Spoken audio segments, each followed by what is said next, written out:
Pai Celestial, rendemos graças, Senhor. Rendemos graças de todo o nosso coração. Nos nossos dias, Senhor, quando vemos o estado da nossa sociedade, quando vemos, Senhor Deus, tantas trevas, tanto mal, Senhor, tanto mal atingindo pessoas, Pai.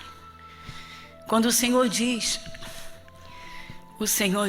aquele que habita no esconderijo do Altíssimo, à sombra do Onipotente descansará. Senhor, que privilégio e honra, sendo seres humanos, mas conscientes de que o nosso espírito é eterno. E é pelo nosso espírito que podemos, Senhor, sentir a Tua presença. E o Senhor ensina, e o Senhor opera, e o Teu Espírito age. A Tua palavra viva e eficaz se cumpre na vida daquele que crê. Como o Senhor diz, tudo é possível ao que crê. Vem, Santo Espírito, abrir o entendimento, para que os doentes sejam curados, os oprimidos libertados, para que haja paz no coração e os Teus anjos cerquem a cada um e livrem do mal.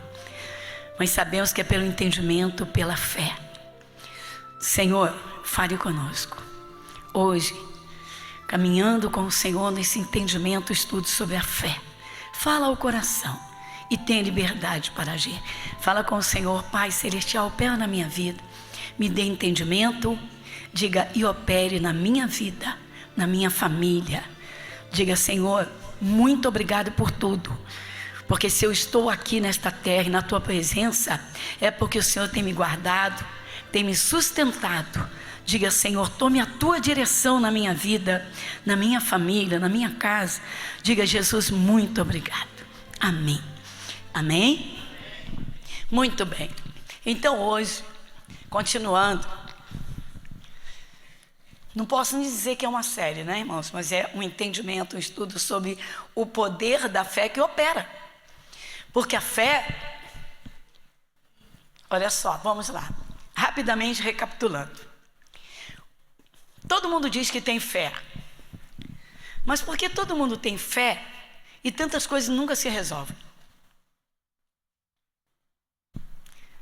Jesus disse que a fé sem obras é morta. Então é necessário que haja uma compreensão e atitude de fé. Mas e aí? Vamos lá. Então, atenção. Há um perigo, irmãos, ao longo dos anos da vida com Jesus, do cristão não perceber um esfriamento de fé. Continua participando de cultos, oferecendo cultos a Deus. Muita gente já não faz isso, e Jesus, a palavra diz, não é? Não deixando a nossa congregação, como é costume de alguns. A palavra de Deus diz, congregai-vos, chegai-vos juntos, vinde a mim. Ou seja, Deus quer os filhos reunidos em grupos. Por quê? Porque é parte do corpo de Cristo. A igreja é o corpo de Cristo sobre a face da terra. E aí, vamos lá.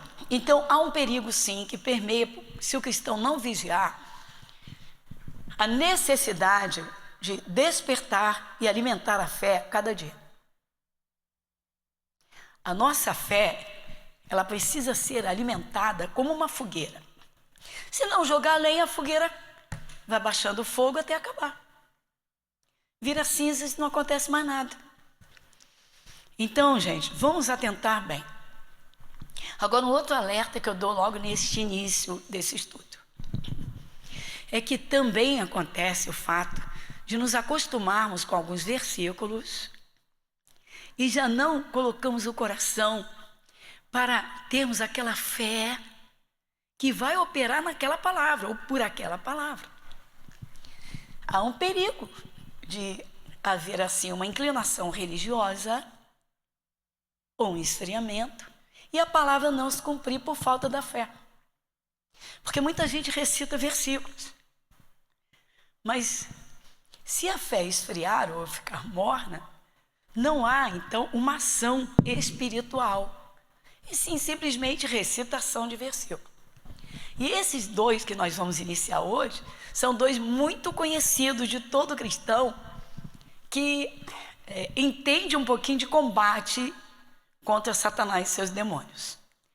1 Pedro capítulo 5, vai comigo? Então nós vamos iniciar com uma passagem muito conhecida, mas depois nós vamos dar continuidade.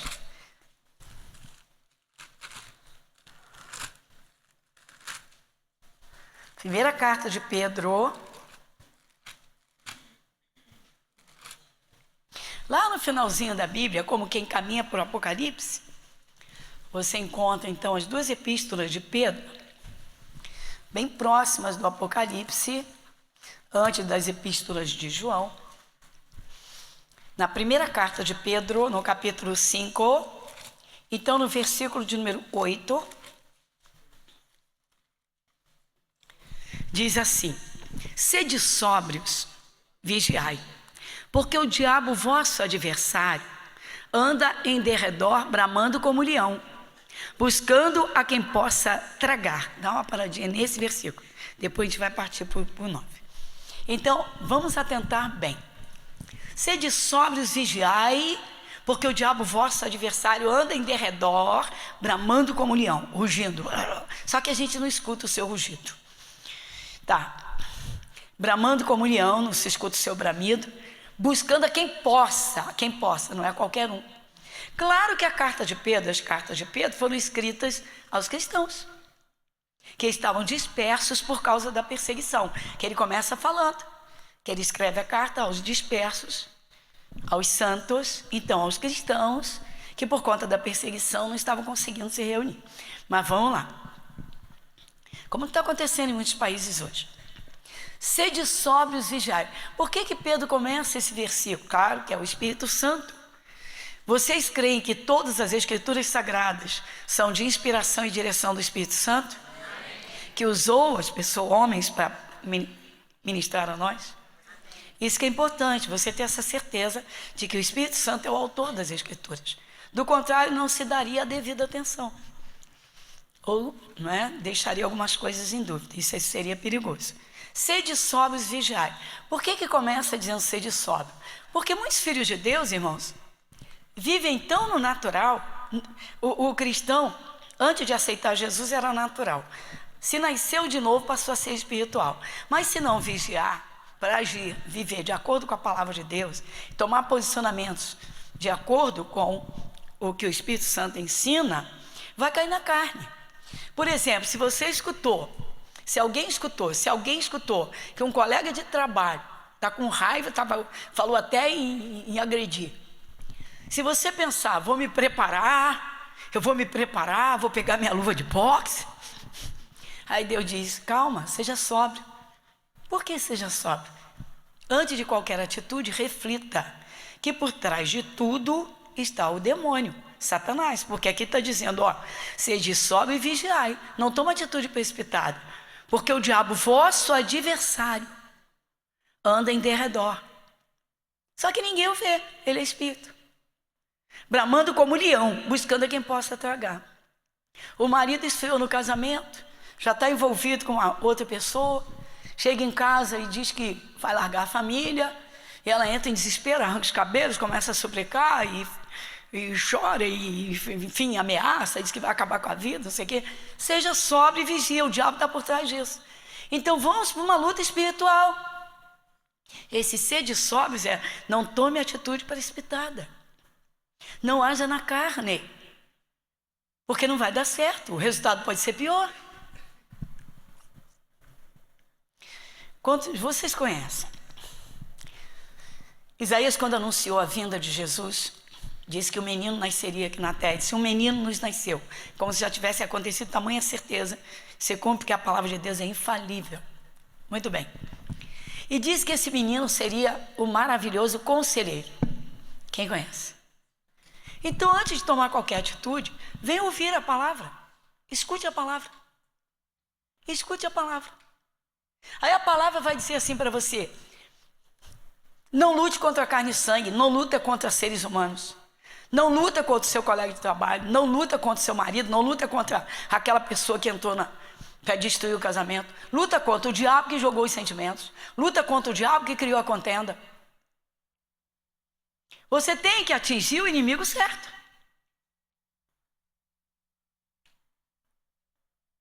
Sede sóbrios, vigiai. Porque o diabo é o vosso adversário. Então nós temos um adversário sagaz. Nós temos um adversário que é espírito. Nós temos um adversário que comanda demônios. E vem contra uma família, contra uma empresa. E o cristão fica aí dando murro em ponta de faca, lutando fisicamente. Então vamos atentar. Quem lembra quando Jesus chorou chegando em Jerusalém porque o rejeitaram? Rejeitaram o conhecimento de Cristo, o Messias que havia sido prometido. E Jesus chorou. E diz que dias viriam tempos sobre eles que os inimigos os cercariam de trincheiras por todos os lados. Se a gente analisar,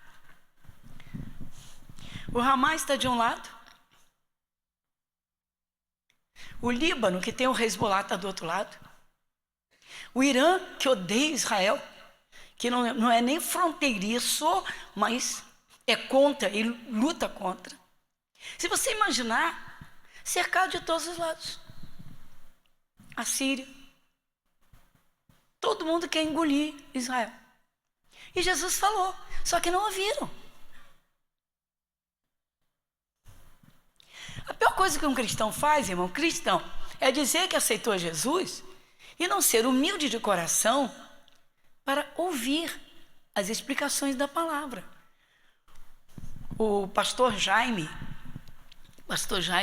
de Amorim, lá em São Paulo, ele sempre diz, né, que prega aí para o mundo todo também como missionário, mas o pastor Jaime diz assim: nós, pastores, pregamos a palavra, mas quem esclarece no teu espírito, quando nós damos a explicação, é o Espírito Santo. Isso é a pura verdade, irmãos. O Espírito Santo, ele é quem revela a palavra no coração que está preparado. Depois a pessoa não entende a coisa espiritualmente e toma atitude na carne. A gente cansa de ver isso. A gente cansa de ver evangelho tomando satisfação, dando murro na cara, fazendo ameaça do mesmo jeito, e não lutando contra o verdadeiro inimigo, que é Satanás e seus demônios. Quem teve a visão espetacular, você está vendo Pedro. Mas você lembra que Jesus falou com os discípulos e apontou Pedro, que o diabo estava querendo engoli-los, procurando alguma coisa neles para poder atacá-los? Simão, Simão, eis que Satanás pediu para te cirandar, vos cirandar, os discípulos, como trigo, porém eu roguei por ti. Quem lembra disso? Quem lembra disso? É bom a gente atentar, irmãos. É esse Pedro aqui. Ele andou ao lado de Jesus ao mesmo tempo que os outros apóstolos. E uma das coisas que Jesus mais fez foi dar ensinamentos. Então ele, que era muito precipitado antes, agora ele é tão sóbrio, ele pensa antes de agir, que ele escreveu a epístola para advertir todos os cristãos e dizer: antes de você tomar uma atitude, pense espiritualmente. Pense espiritualmente. É a mesma coisa quando um especialista diz para a pessoa assim: olha, fizemos o que podíamos, não há mais nada a fazer, infelizmente, né? Infelizmente, não se pode fazer mais nada. Desespero toma conta, quer morrer, já está no caminho da morte mesmo. Mas Jesus não disse que não tem jeito. Ele disse: vinde a mim. Ele disse: tudo é possível ao que crê. Ele diz: em meu nome. Então, gente, vamos aqui, tá? A um bom estudo nesse entendimento, para não haver mais precipitação nenhuma. Tem pais que são engraçados, irmãos. Eles criam um ringue para os seus filhos. Quer ver como? Não é para combater o bom combate. O pai descobriu que o genro está sendo áspero com a filha, maltratando. Ele já quer pegar o genro e dar um soco nele. Porque para pai, filho está sempre certo. Para pai e mãe, sim ou não, filho está sempre certo. E de repente só Deus sabe o que se passa dentro do quarto daquele casal. Mas ele não pensa, ele é pai. Ele já quer meter um soco na cara do genro. Eu tive um caso há muitos anos atrás, filha de um pastor, de outro ministério, filha, criada no Senhor, criada dentro da igreja, louvando. E casou com um jovem maravilhoso da igreja, era o músico da igreja, de outro, não é da Igreja da Graça, mas vai escutando. Mas também não vem ao caso. E aí, casamento perfeito, tudo maravilha. Só que lá na frente ele esfria na fé e desvia. E nesse desvio, acabou extrapolando, saiu de casa, largou a menina. Já tinha 2 filhos. O pai dela, o sogro, virou-se para ela e disse: olha aqui, o dia que esse sujeito se arrepender e voltar, porque eu sei que você está orando por ele, se ele voltar, quem vai arrebentar com ele sou eu. Ele não volta. Filha minha não vai aguentar desaforo. Ela veio na nossa igreja: pastora, me ajuda, porque ele se arrependeu, quer voltar e eu quero ele de volta. Quero reconstruir minha família. Já liberei o perdão. Só que meu pai não aceita que eu volte. Meu pai, se você aceitar esse homem de volta, esqueça que eu sou teu pai, você morre para mim. Pastor, eu amo meu pai. Ele é maravilhoso, mas ele tem uma coisa, pastor. Quase que eu falei, ele precisa nascer de novo. Não, irmãos, tem a queda e tem a recaída. Tem gente que é sem vergonha mesmo, faz, apronta e continua fazendo. E o pior, tem gente que confunde remorso com arrependimento. Vem com aquela cara de choro, olho vermelho, e dobra o joelho, e pede, suplica, agarra, né? A barrinha da saia da esposinha, né? Da pobrezinha que maltratou bastante, que abandonou, né? E depois lá na frente apronta de novo, né? Mas não era o caso. E ela veio pedir ajuda. E aí eu dei a palavra para ela, até dei Provérbios 21 e falei: ó, como ribeiros de águas, assim é o coração do rei. Faz de conta que o cotovelo é a fonte, a água nunca vira para cima, ela sempre se inclina para baixo, da nascente para baixo, para desembocar no mar. Assim é o rio. Falei: ó, Jesus pode fazer isso. Ele engolia as palavras que ele falou. Pastora, eu expliquei. E não é que deu certo? Levou tempo. Não posso nem dizer para vocês, foi 8 meses, 10 meses, levou tempo. Mas um dia ela falou: pai, por favor, eu quero reconstruir minha família. Tá bom, esquece que eu sou teu pai. Depois estava abraçado com a filha, com o genro, com os netos. Aí eu vou fazer igual as novelas, né? E foram felizes para sempre. Porque se lá se vão quase 30 anos. Criaram os filhos juntos, todo mundo na igreja. Mas você vê, o esfriamento dele, o diabo entrou. Não foi sóbrio para alimentar a fé cada dia e para perceber que o diabo estava entrando. Às vezes o diabo vai entrando, irmãos, na vida financeira. Não é todo mundo que chega para Jesus na miséria que viveu na miséria, não. Tem gente que viveu literalmente na elite da prosperidade, no topo, mas não vigiou. As pessoas atacam, mas atacam demais. É interessante, dão dinheiro para oferecer coisas para espíritos, dão dinheiro para as drogas, dão dinheiro para o álcool, dão dinheiro para prejuízos, dão dinheiro para alimentar doenças, tratamentos intermináveis, medicações caríssimas, de repente procedimentos que um plano de saúde não cobre. Mas quando se fala em igreja, meu irmão, o combustível do inferno trabalha. Esses pastores, como vai sustentar uma igreja? Jesus diz que tem 2 casas idênticas, uma está construída sobre a rocha, a outra sobre areia. E a palavra garante que Jesus é a rocha. E sustentar a obra dele, meu irmão, não é qualquer um que quer. Principalmente quem se arrasta por aquilo que o mundo fala e os desigrejados, que adoram atacar os que são humildes de coração simples e amam obedecer a palavra. Congregai-vos, chegai-vos juntos, não deixando a nossa congregação. Eu escuto cultos pela internet. Está em perfeita saúde. Está em perfeito estado de saúde. Tem todo o seu poder locomotivo. Suas faculdades racionais perfeitas.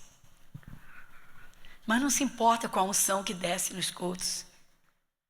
Talvez nem se importe em entender isso. E que Deus é Pai. A igreja é o corpo de Cristo, que por parte, num conjunto, o corpo se reúne. Jesus disse que tem ministério que é olho, mas tem ministério que é ouvido, tem ministério que é boca. Diz que os ministérios são diversos, diversificados, mas o Espírito Santo é o mesmo. Então, irmãos, a gente tem que atentar. Sede sóbrios e vigiai.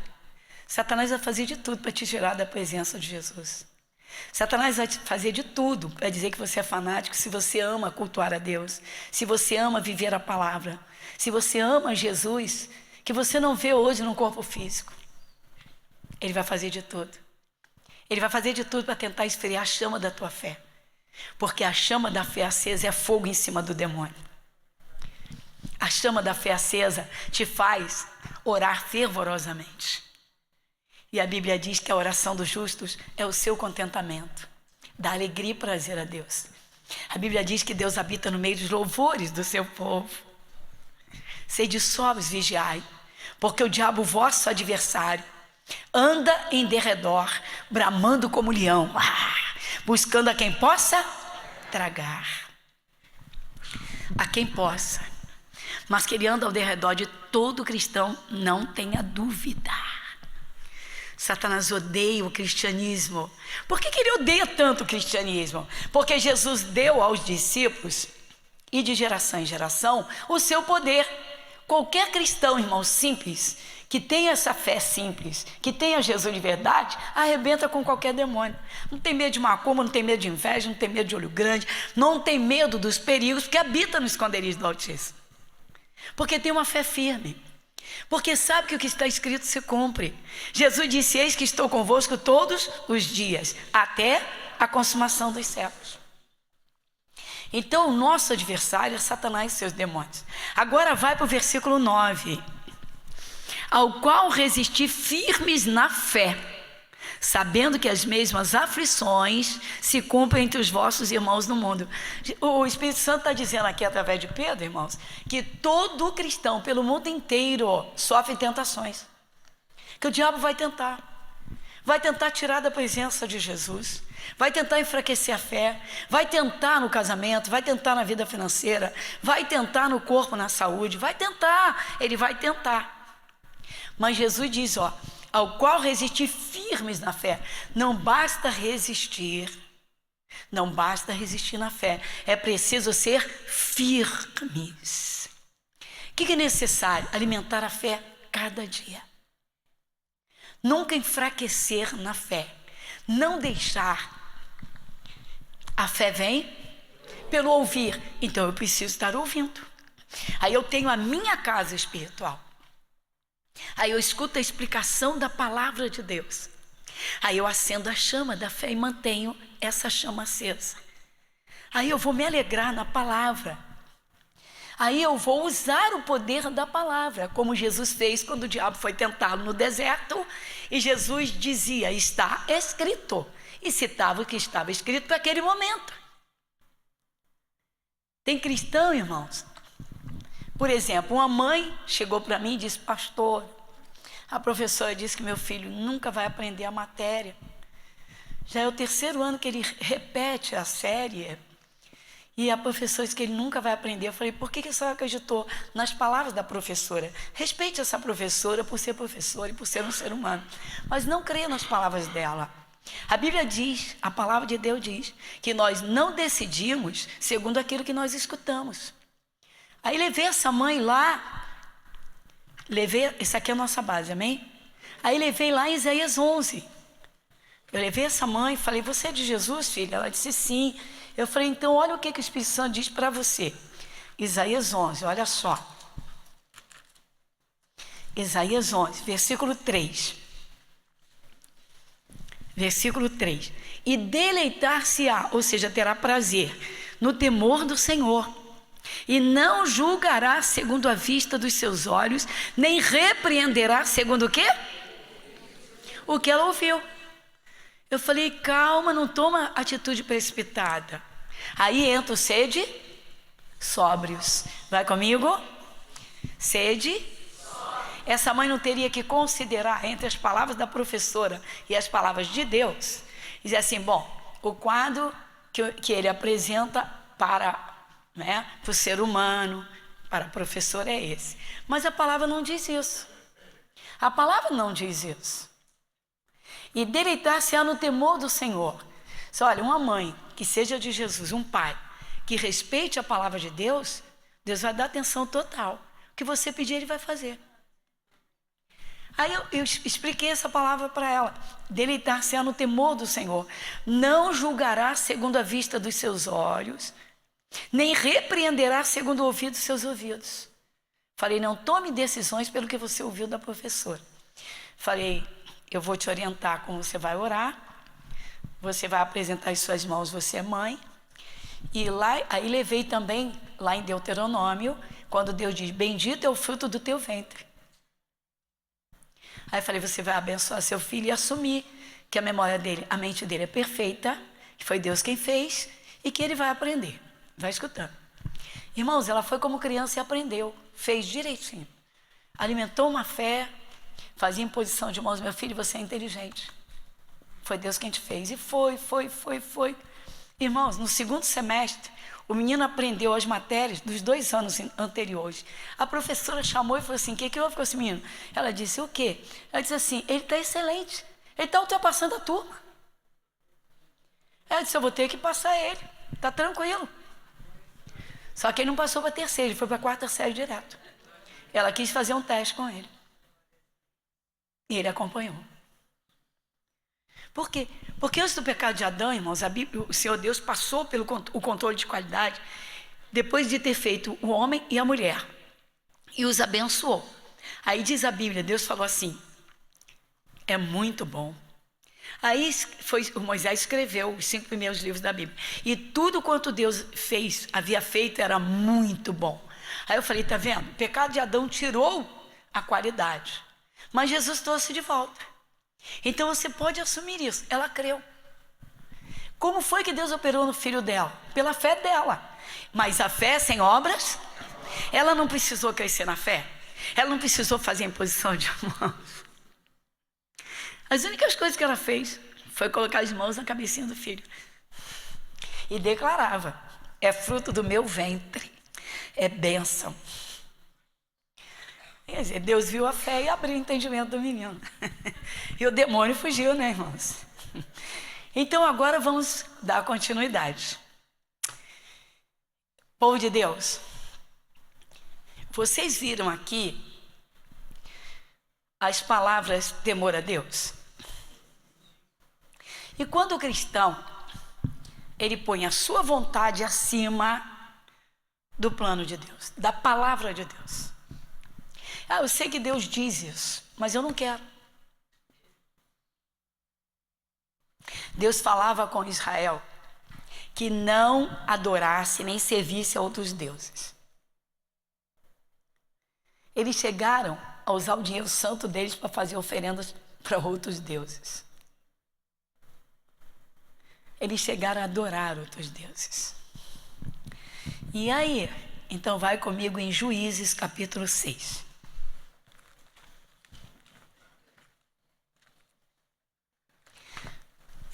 Juízes fica depois de Josué, tá, pessoal?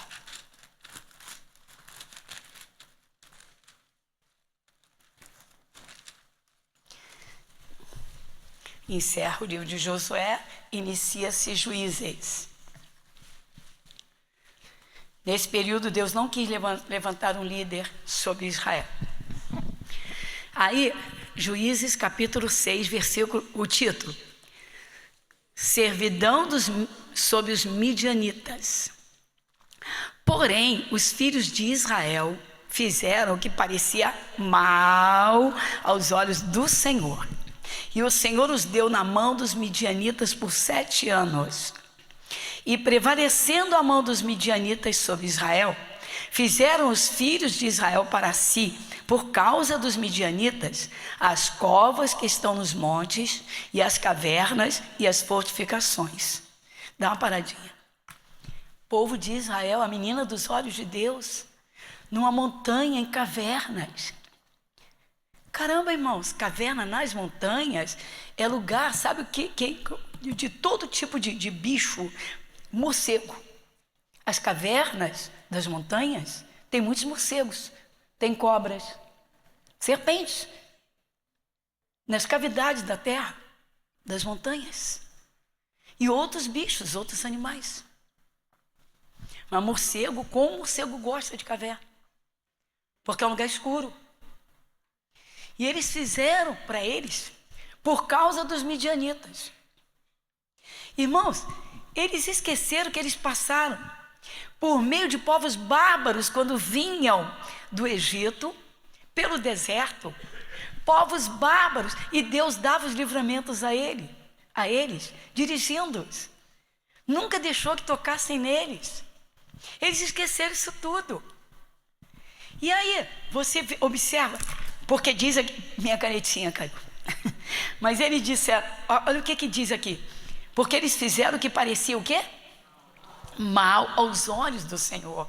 Quer dizer que os olhos de Deus estão sobre nós? Estão no nosso coração, para ver se a gente tem algum sentimento errado, para corrigir pensamentos. Às vezes, irmãos, um culto tem uma revelação do Espírito Santo, da palavra, pelo Espírito Santo, para alguém corrigir seus pensamentos. Aí tem gente que é carinha de pau. Como é que eu posso mudar meus pensamentos? Ué, como que pode mudar os pensamentos? Muda de janela. Muda de janela. Qual é o foco? Quem ama Deus pensa na palavra. Medita no livro da lei de dia e de noite. Pensa na palavra. Mas se não tem prazer em ler, como vai reforçar o que escuta? Se não tem prazer em cultos, como vai ouvir e receber fé? Caramba, não tem prazer no sorriso de uma criança, do seu filho? Então pensa nisso. Pensa literalmente nas coisas boas. E aí? Então, os filhos de Israel fizeram o que parecia mal aos olhos do Senhor. E o Senhor os deu na mão dos midianitas por 7 anos. Por 7 anos Deus entregou. Aí, continuando aqui, versículo 3. Porque sucedia que, semeando Israel, subiam os midianitas e os amalequitas, e também os do Oriente contra ele subiam, contra Israel. Olha para cá, pessoal. Deus só os entregou na mão dos midianitas. Só que os outros povos bárbaros também vieram atacar o território deles e destruir tudo. Ué, mas Deus não os entregou na mão dos outros. Não precisa, irmãos. Jesus disse que um abismo chama outro abismo. Se um demônio tiver espaço, olha só, se o demônio da pornografia encontrar espaço, ele vai trazer outros espíritos. Ele pode trazer a miséria, ele pode trazer o acidente, porque ele já entrou. Só que tem gente que não atenta para isso. Jesus disse que quando o espírito imundo sai do homem, ele anda por lugares áridos buscando repouso e não encontra. Aí ele diz: voltarei para minha casa de onde saí. E ele volta, não volta sozinho não. A Bíblia diz que ele traz 7 espíritos piores do que ele. Quem de vocês aqui no culto já leu e já conhece essa parte? Isso está em Mateus, está em Lucas. Que o demônio, quando a pessoa recebe Jesus no coração, a luz fica tão forte que o demônio não aguenta. Mesmo que a pessoa não tenha manifestado. Tem gente que é engraçada. Eu desde que me converti nunca manifestei demônio. Demônio nunca teve nada a ver comigo. É? Tem certeza? O apóstolo Paulo, escrevendo a carta aos Efésios, ele diz que todos nós antes estávamos debaixo de principados e potestades. Então havia influência sim. Que não havia. A pessoa pode não ter sido possuída, mas quem nunca mentiu? Quem nunca errou? E o pecado de Adão, que atingiu todo mundo? Mas e aí? Vamos em frente. Então observa que logo os outros demônios, esses povos aqui, pessoal, representam demônios, tá? Os espíritos que hoje atacam as pessoas. Aí vem, versículo 4. E punham-se contra eles em campo e destruíam a novidade da terra, até chegarem a Gaza.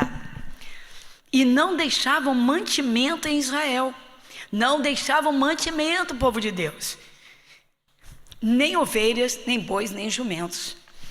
Porque subiam com os seus gados e tendas. Vinham como gafanhotos em tanta multidão que não se podia contar. Nem a eles, nem aos seus camelos. E entravam na terra para a destruir. Dá uma paradinha. O que Jesus falou, povo de Deus? Jesus disse assim: o ladrão não vem senão a roubar, a matar e a destruir. Ponto. Eu estou citando, não mexe aqui na sua Bíblia, por favor. Estou citando o Evangelho de João, capítulo 10, versículo 10. Jesus dizendo, explicando sobre Satanás e seus demônios. Então ele diz assim: o ladrão, que o diabo, ele não avisa que ele vai destruir. Ele não avisa que ele está tramando a destruição de uma família, a dissolução de um casamento. Ele não avisa que ele está entrando nos funcionários de uma empresa pelas contendas, pelo ódio, para elas praguejarem aquela empresa, para ele conseguir entrar e destruir. Ele não avisa. Ele não diz: eu sou o diabo e eu estou te avisando, se prepara porque eu vou te destruir. Isso não existe. Ele é ladrão e salteador. Ladrão não avisa. Então, Jesus diz: ele não vem senão a roubar, a matar e a destruir. Ponto. Estou citando João 10, 10. Eu vim, aí Jesus falando de si mesmo, eu vim para que tenham vida e a tenham em abundância. E a tenham em abundância. Mas se o cristão não se interessa, irmãos, em aprender e alimentar uma fé, qualquer demônio engana. Entra sorrateiramente e a pessoa nem percebe que ela teve uma cochilada espiritual violenta. Nem percebe que ela esfriou na fé. Já vai diminuindo os cultos. Acontece muito, irmãos. As pessoas se acostumam com a casa de Deus, com a palavra, mas é a mesma palavra. Mas Jesus é o mesmo, ontem, hoje, eternamente. E graças a Deus, você vai no espelho e vê a mesma cara. Graças a Deus, né, irmãos? Que não houve nenhuma desgraça para distorcer você. E nem haverá em nome de Jesus. Profetizo o bênção sobre a tua vida. Vida e vida abundante. Mas vamos atentar para a palavra de Deus. Então, os outros inimigos vinham para destruir tudo. Porque está aqui, ó, versículo 5. Eu vou repetir. Porque subiam com seus gados e tendas, vinham como gafanhotos em tanta multidão que não se podiam contar, nem a eles, nem aos seus camelos, e entravam na terra para a destruir. O prazer do diabo, irmãos, é realmente uma vingança, uma espécie de uma vingança contra Jesus. Porque ele foi criado como um anjo pela palavra. Só que muita gente pergunta assim: pastora, por que Deus fez o diabo? Deus não fez o diabo. Ele fez anjos e os dotou de uma capacidade de liberdade, livre-arbítrio, para que eles fizessem escolhas. Essa é a maior prova do amor de Deus, irmãos. Porque se o ser humano fosse obrigado a servir a Deus, se Deus bradasse do céu e obrigasse todo mundo, irmãos, se Deus mandasse anjos com fogo aqui na terra para queimar todo mundo que rejeita Jesus, os que não fossem mortos, que estivessem na dúvida, iam rapidinho dobrar o joelho: Jesus, eu te aceito. Iriam aceitá-lo por obrigação, sim ou não? Por medo, não? Sim ou não? Ele não quer ninguém servindo a ele, nem por medo, nem por obrigação. Ele nos quer por amor. Tanto que Deus chamava Israel de a sua esposa. E o rapaz recebe a esposa por amor. Ele tem uma namorada, ele a ama e quer casar com ela. Pois Jesus coloca nesses termos. Então, se o ser humano fosse obrigado a servir a Deus, não seria por amor. E Deus não quer.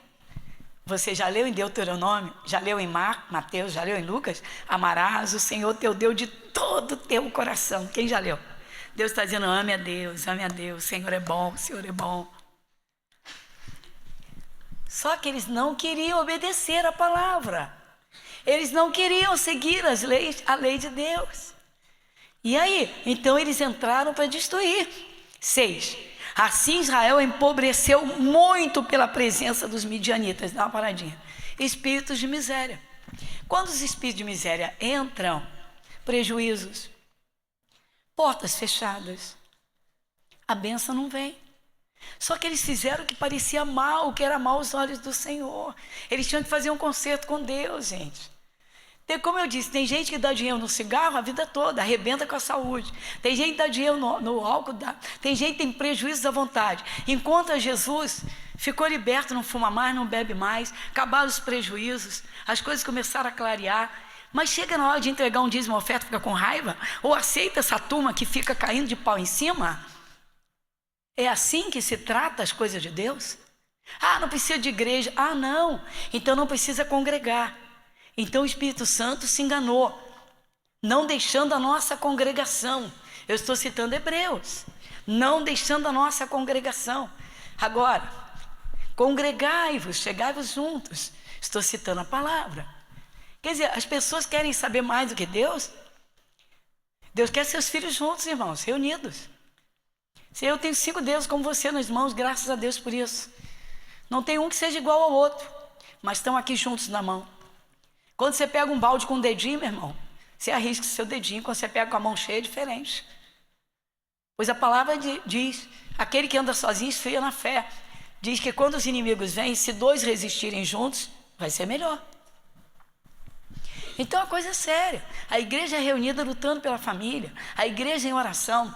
Pedro foi preso. A Bíblia diz em Atos 12 que a igreja fazia contínua oração por ele a Deus. De tanto eles orarem, Deus podia ter recolhido Pedro, tranquilo. Pedro já tinha feito obras extraordinárias para Jesus, mas eles pediram tanto, com tanta insistência, diz a igreja fazia contínua oração por ele a Deus, que Deus atendeu, porque eram muitos clamando. Tem gente que não está nem aí, pessoal. Tem gente nesse planeta que nunca foi alvo de uma oração diante de Deus. Tem gente que nunca teve uma mínima cobertura, nunca teve o nome citado diante de Deus. E tem gente que é de Jesus e ainda não acordou para isso. A intercessão tem um poder extraordinário. Você quer ver? Abraão, o sobrinho dele estava com a família em Sodoma.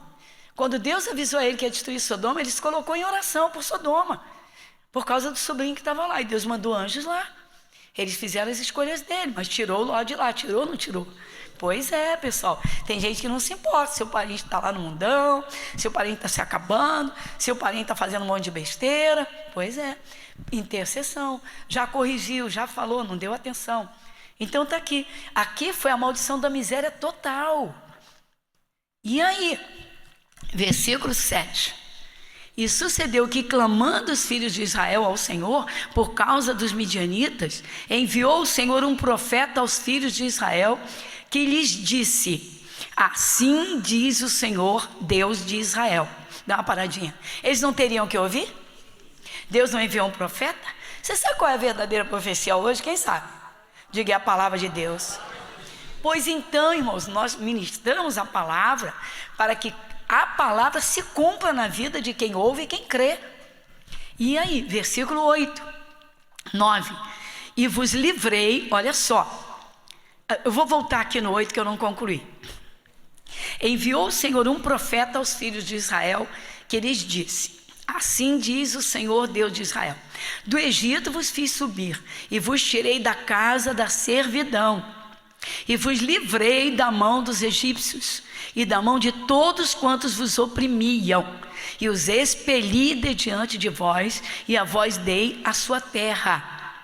E vos disse: eu sou o Senhor vosso Deus, não temais aos deuses dos amorreus, em cuja terra habitais, mas não destes ouvidos à minha voz.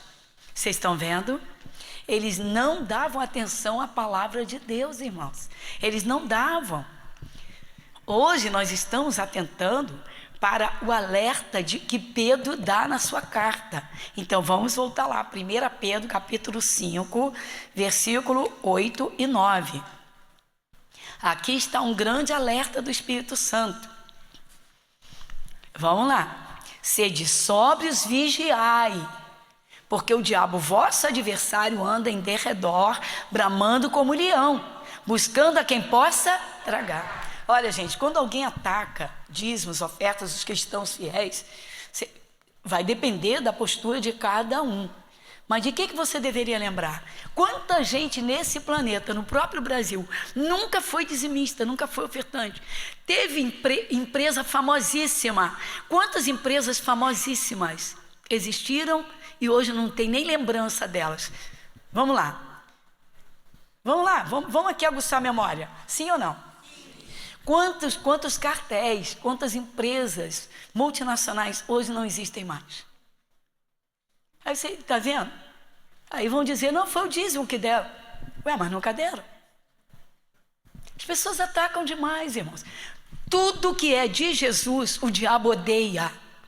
Ele odeia a igreja. Ele tem pavor de Cristo.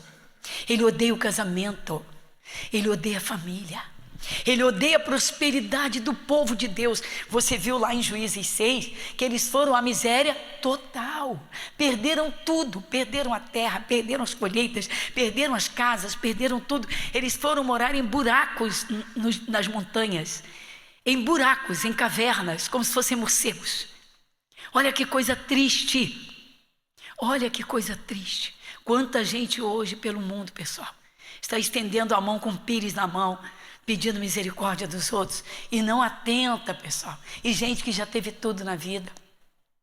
Durante a pandemia, nós vimos quadros terríveis de reportagens de famílias inteiras que perderam seus recursos e foram morar na rua. Triste demais, triste demais. Então eu vou concluir agora em João 15. Vai comigo em João 15. Evangelho de João, capítulo 15.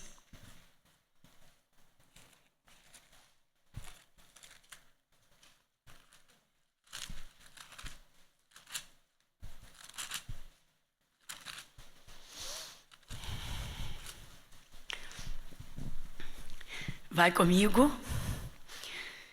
Versículo de número 5. Quem vai comigo? Eu sou a videira verdadeira e vós as varas. Dá uma paradinha.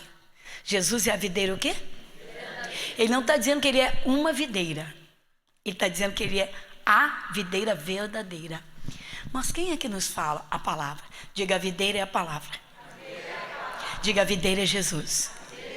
Você sabe que, bom, as uvas produzem, né, o vinho, certo? O vinho representa o sangue de Jesus, né? Diga assim, as uvas produzem o vinho. Diga, o vinho representa o sangue de Jesus. Então não é uma videira qualquer, é Jesus. É Jesus. Então aqui está falando, quem está falando é Jesus dizendo, eu sou a videira verdadeira, vós as varas. Se nós somos as varas da videira, nós não temos que dar o mesmo fruto? Sim ou não? O que significa isso, pastora? Significa que nós valorizamos e honramos o sangue de Jesus. Porque foi Ele que lavou os nossos pecados e está em nós. E aí, eu sou a videira verdadeira, vós as varas. Agora vem, quem está em mim e eu nele, este dá muito fruto. Porque sem mim, Jesus está dizendo, deixa eu dirigir a tua vida, porque sem mim você não vai conseguir. O que a gente está vendo? Nós vimos, irmãos. O povo de Israel não deixou Deus de lado? Deixou de ouvir? Deixou ou não deixou? Os midianitas não entraram? Depois que os midianitas entraram, os outros também, os outros povos bárbaros não entraram? Não os levou à miséria total? Um abismo chama outro. Uma doença vem para devorar, para acabar com a vida. E também leva muito dinheiro e traz muito sofrimento. Os demônios que vêm para destruir o casamento, eles vêm para destruir, para arrebentar com a família inteira. Você tem que lembrar que tem 2 famílias ali que foram unidas. Você tem que lembrar das crianças, dos filhos. Aí vem com essa história de dizer que filho adulto não sofre. Sofre sim, sofre sim. Ah, mas não dava mais. Claro que não dava, porque deixou chegar a destruição total. Então, qualquer menção de destruição tem que identificar. Sede sóbrios, o apóstolo Pedro, vigiai. O diabo, vosso adversário. Nós temos um adversário. E qual é a melhor forma de combater? É estar ligado em Jesus. É estar preparado. E não deixar que o inimigo, o diabo, entre no território.